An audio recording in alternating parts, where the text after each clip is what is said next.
नमस्कार दोस्तों, मैं सचिन गोडाम्बे सामाजिक कार्यकर्ता हूँ। भारत की आर्थिक प्रगति में जाति व्यवस्था एक बहुत बड़ा अवसर हो चुका है।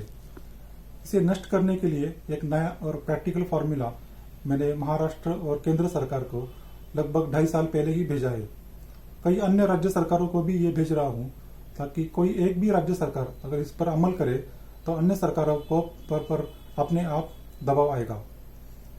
जाति व्यवस्था की वजह से ही भारत में आरक्षण की व्यवस्था है और जाति व्यवस्था की वजह से ही पिछड़े भाई बहनों के ऊपर अन्याय अत्याचार होते हैं। ये हमें समझना बहुत जरूरी है। इसीलिए इन दोनों की जड़ जो है, जो जाति व्यवस्था है, इसे नष्ट करना पड़ेगा। इसका सबसे बड़ा उपाय जो है वो अंतर जातीय विवाह यानी इंटरकास्ट मैरिज यही है। बाकी के अन्य उपाय बहुत छोटे और ज्यादा परिणामकारक नहीं है। तो इस अंतरजातीय विवाह की मदद से और आरक्षण की मौजूदा व्यवस्था की मदद से हम जाति व्यवस्था को कैसे नष्ट कर सकते हैं, यह समझ लेते हैं। इंटरकास्ट मैरिज कुल 4 प्रकार के होते हैं। पहले प्रकार में लड़का लड़की दोनों आरक्षित कैटेगरी में है, लेकिन तो उनकी संतान को उनके पिता की जाति मिलती है। दूसरी कैटेगरी में लड़का लड़की दोनों ओपन कैटेगरी में है, लेकिन दोनों अंतरजातीय है, तो उनकी संतान को भी उनके पिता की जाति मिलेगी।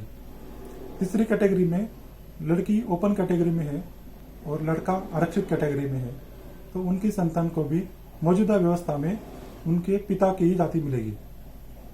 लेकिन चौथी जो कैटेगरी है, चौथा जो अंतरजातीय विवाह का प्रकार है जिसमें बदलाव की मैंने मांग की है, वो है कि अगर लड़की रिजर्व कैटेगरी में है और लड़का ओपन कैटेगरी में है, तो उनकी संतान को कानूनी जीआर लाकर या कानून बनाकर माँ की ही जाति देनी है। इसमें चॉइस नहीं देना है। इससे क्या होगा कि ये जो भी ओपन कैटेगरी के मराठा, जाट, पटेल, गुर्जर, ब्राह्मण जो भी है, उनकी सभी की संतान को इस प्रकार के विवाह से उनकी माँ की जाति मिलेगी।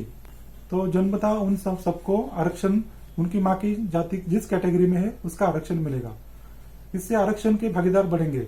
इसलिए मैंने ये भी सुझाया है कि हर 10 साल बाद SC, ST और OBC ये जो 2 बड़ी आरक्षण की कैटेगरी है, इनके आरक्षण का प्रमाण हर 10 साल बाद 1% से बढ़ाया जाएगा। तो हर 10 साल बाद 2% आरक्षण बढ़ेगा।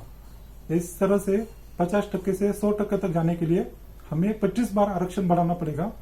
तो लगभग 250 साल में आरक्षण की 100% तक पहुंच जाएगा। इसमें एक और अड़चन है कि सुप्रीम कोर्ट ने जो निर्णय दिया है पहले कि 50% से ऊपर आरक्षण नहीं जाना चाहिए, ये बिल्कुल गलत और असंवैधानिक निर्णय है। इसको बदलने के लिए संसद ने फौरन कानून लाकर इसके बदलना चाहिए और आरक्षण की मर्यादा बढ़ानी चाहिए। तो इस तरह से आरक्षण का प्रमाण जब 100% तक जाएगा, तब एक समय ऐसा आएगा कि ओपन कैटेगरी में कोई भी नहीं बचेगा, क्योंकि उन सब की संतान इस प्रकार के अंतरजातीय विवाह से आरक्षित कैटेगरी में जा चुकी होगी। और जब आरक्षण का प्रमाण 100% तक है, तो फिर ऐसे समाज में आरक्षण की व्यवस्था रखी या ना रखी जाए कोई फर्क नहीं पड़ता। तब हम कानूनी ऐतिहासिक घोषणा कर सकते हैं और पूरी दुनिया को दिखा सकते हैं कि भारत से हमने जाति व्यवस्था नष्ट की है। इस ऐतिहासिक घोषणा के लागू होते ही, ऐसा कानून लागू होते ही, जाति व्यवस्था खत्म होते ही आरक्षण की व्यवस्था अपने आप खत्म होगी और फिर जाति के आधार पर जो अन्य अत्याचार हमारे पिछड़े भाई बहनों के ऊपर होते हैं वो भी बंद हो जाएंगे।